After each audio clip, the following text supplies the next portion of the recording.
أعوذ بالله من الشيطان الرجيم. بسم الله الرحمن الرحيم. وقل لعبادي يقولوا التي هي أحسن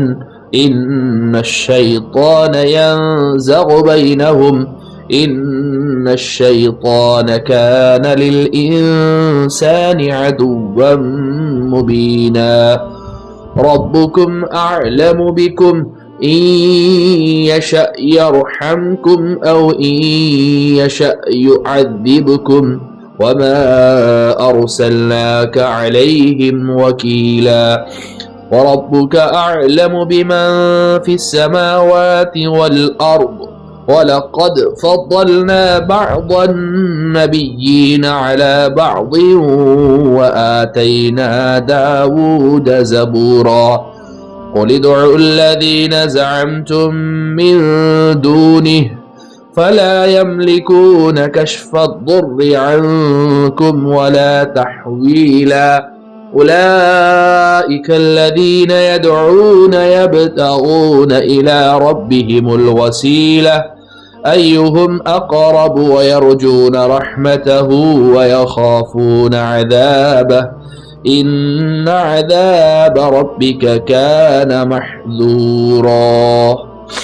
میرا عزیزو پیارو بزرگو اللہ کے رسول پر ایمان رکھنے والے میرے دین عظیم بھائیو، یہ 5 آیتیں جن کی تلاوت ابھی آپ حضرات کے سامنے کی گئی سورہ بنی اسرائیل کی 6 رکوع کی 5 آیتیں ہیں.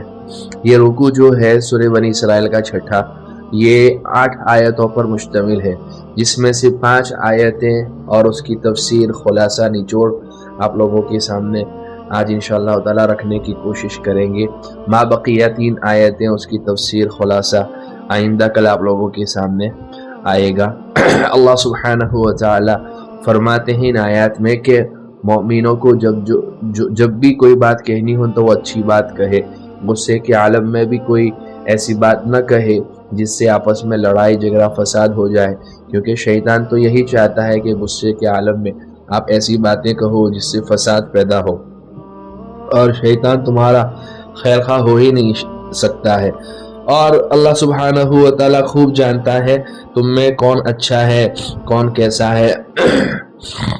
تو اللہ سبحانہ و تعالی فرماتے ہیں وَقُلْ لِعِبَادِي يَقُولُ الَّتِي هِيَ أَحْسَنُ إِنَّ الشَّيْطَانَ يَنزَغُ بَيْنَهُمْ إِنَّ الشَّيْطَانَ كَانَ لِلْإِنسَانِ عَدُوًّا مُبِينًا. میرے مومن بندوں سے کہہ دو کہ وہی بات کہا کریں جو بہترین ہو، در حقیقت شیطان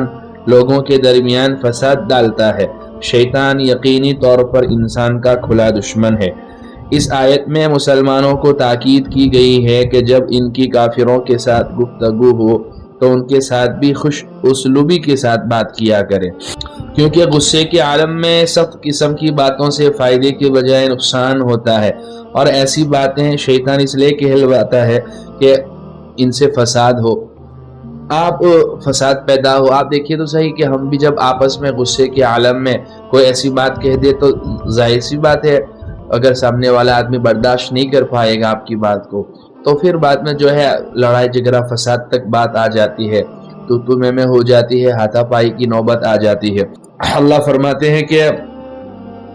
جب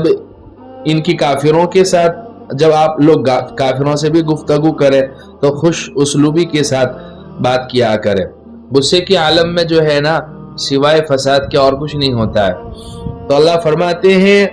میرے مومن بندوں سے کہہ دو کہ وہی بات کہا کریں جو بہترین ہو، در حقیقت شیطان لوگوں کے درمیان فساد ڈالتا ہے. شیطان یقینی طور پر انسان کا کھلا دشمن ہے، وہ انسان کا خیر خواہ تو ہے ہی نہیں. وہ یوں اپنے ذہن میں سمجھتا ہے کہ اسی آدم کی وجہ سے اور بنی آدم کی وجہ سے مجھے جو ہے جنت سے نکال کر دنیا میں بھیج دیا گیا ہے. سو وہ ہر آن ہر لمحہ ہر گھڑی یہی سوچتا ہے کیسے آپ کو تباہ و برباد کر دے. وہ نہیں چاہے گا کہ آپ جو ہے ترقی کریں، وہ آپ کی ترقی سے جلتا ہے، وہ آپ کو آگے بڑھتا ہوا دیکھ کر جو ہے نا جلس محسوس کرتا ہے. اور جگہ جگہ اللہ نے قرآن میں بیان فرمایا کہ یہ تو تمہارا کھلا دشمن ہے، کوئی دھکا چھپا نہیں ہے. ربکم اعلم بکم ان یشاء یرحمکم او ان یشاء یعذبکم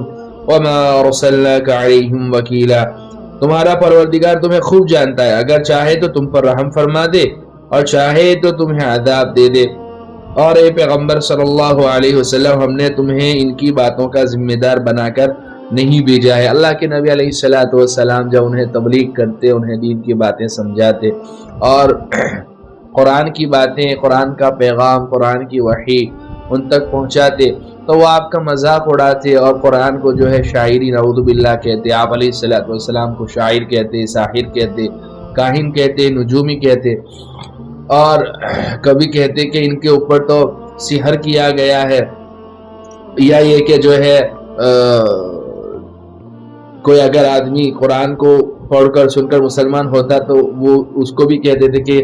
اس کے جادو کا اثر اس پر بھی ہو گیا ہے، نعوذ باللہ۔ اللہ سبحانہ و تعالیٰ اپنے نبی علیہ السلام کو جو ہے نا تسلی دے رہے ہیں اور کہہ رہے ہیں کہ تمہارا پروردگار تمہیں خوب جانتا ہے،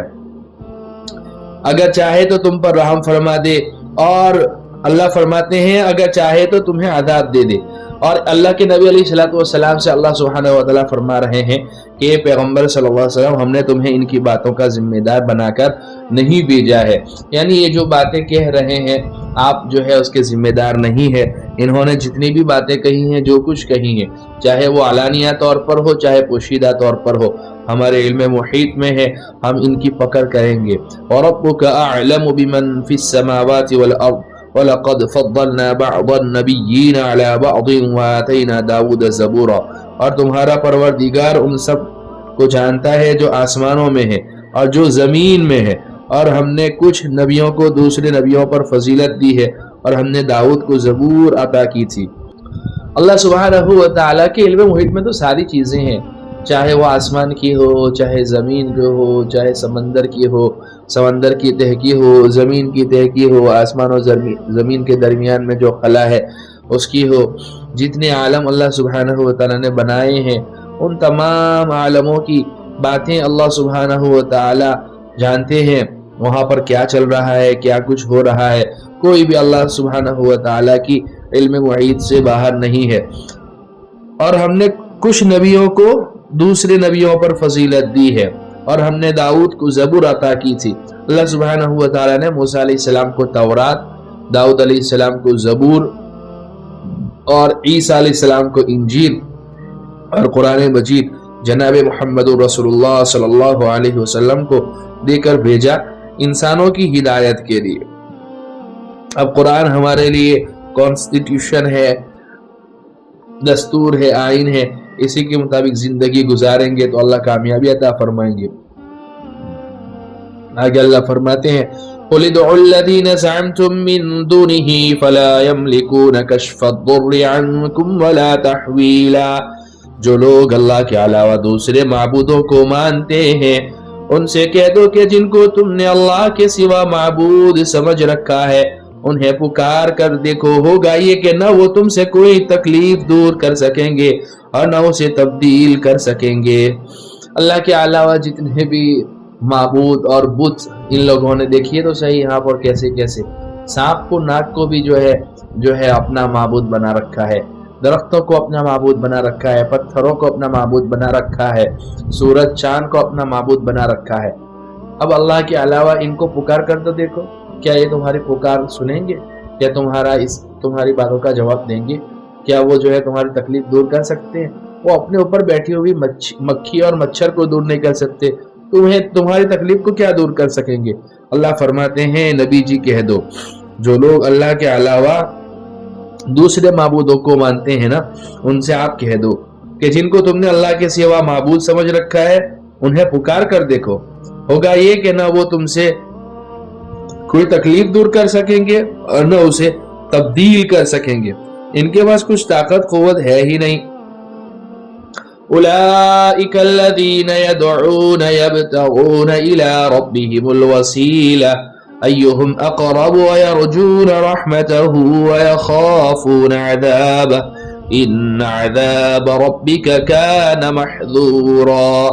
جن کو یہ لوگ پکارتے ہیں وہ تو خود اپنے پروردگار تک پہنچنے کا وسیلہ تلاش کرتے ہیں کہ ان میں سے کون اللہ کے زیادہ قریب ہو جائے، اور وہ اس کی رحمت کے امیدوار رہتے ہیں اور اس کے عذاب سے ڈرتے ہیں۔ یقیناً تمہارے رب کا عذاب ہے ہی ایسی چیز جس سے ڈرا جائے۔ اس سے مراد بت نہیں ہے بلکہ وہ فرشتے اور جنات ہیں جن کو مشرکین عرب خدائی کا درجہ دیا کرتے تھے۔ مطلب یہ ہے کہ وہ خدا تو کیا ہوتے ہیں، خود اللہ تعالیٰ کی مخلوق ہے اور اس کے تقرب کے راستے ڈھونڈتے رہتے ہیں۔ تو اللہ کے علاوہ اور کسی میں یہ طاقت اور قوت نہیں ہے جو تمہاری ہر بات کو سن سکتا ہو، تمہاری ہر مراد کو پوری کر سکتا ہو اور تمہاری حاجتوں کو پورا کر سکتا ہو، اور جن کو تم پکارو تو وہ تمہاری جواب دے سکے، تمہارا جواب دے سکے۔ اللہ ہی ہے جو سمیع قریب مجیب الدعوات ہے، جو سمیع بھی ہے، شہرک سے زیادہ قریب بھی ہے، اور جو ہے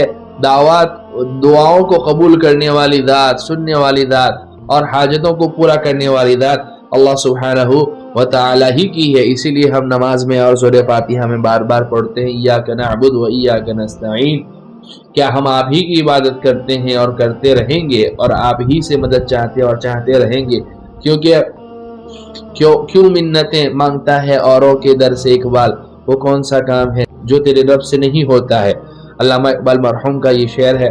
تو جو ہے اللہ سبحانہ و تعالیٰ ہی کی ذات ہے جو سب کچھ دینے والی ہے، تو جو سب کچھ دینے والی ذات ہے اسی کی عبادت ہونی چاہیے، اسی سے مدد مانگنی چاہیے، اسی سے دعائیں بھی مانگنی چاہیے، اسی کا وسیلہ مانگنا چاہیے، نہ کہ کسی اور کا۔ بہرحال جو ہے یہ 5 آیتیں تھی سورہ بنی اسرائیل کے 6 رکوع کی، اس کی جو ہے 3 آیتیں جو ہے رہ گئی ہے، اس کی تفسیر خلاصہ آئندہ کل آپ کے سامنے رکھیں گے، کیونکہ وہ تفصیل طرف ہے، آئندہ کل اس کا خلاصہ نچوڑ آئے گا۔ اللہ ہمارے اس مبارک سلسلے کو قبول فرماوے، نجات بخشش کا ذریعہ بناوے، خوش خلقی کے ساتھ عالی اخلاق کا مظاہرہ کرتے ہوئے، نرم گفتگو، میٹھی باتوں کے ساتھ اللہ اس کے کلام کا پیغام، اس کے نبی کے حدیث کا پیغام، شریعت کا پیغام دوسروں تک پہنچانے کی اور عالی اخلاق اپنے اندر پیدا کرنے کی ہم تمام کو توفیق عطا فرماوے، اور اللہ سبحانہ و تعالی اسی کی ذات کا ہمیں متوالا بناوے، اسی کے عشق کے کچھ چھینٹے ہمیں بھی عطا فرما دیں، کچھ جھلکیاں ہمیں عطا فرما دیں، اور اللہ اپنی ذات کے علاوہ اور کسی کے سامنے جھکنے سے ہمیں بچا لے، کسی اور کے سامنے ہاتھ پھیلانے سے بچاوے، اور کسی اور سے کچھ مانگنے سے اللہ سبحانہ و تعالی ہمیں بچا لے۔ تو آج 5 آیتیں رکھی ہے، آئندہ کل 3 آیتیں آئیں گی۔ اللہ ہمارے اس مبارک سلسلے کو بھی قبول فرمائے، نجات بخشش کا ذریعہ بناوے، کہنے سننے سے زیادہ عمل کی توفیق عطا فرمائے۔ وآخر دعوانا الحمدللہ رب العالمین۔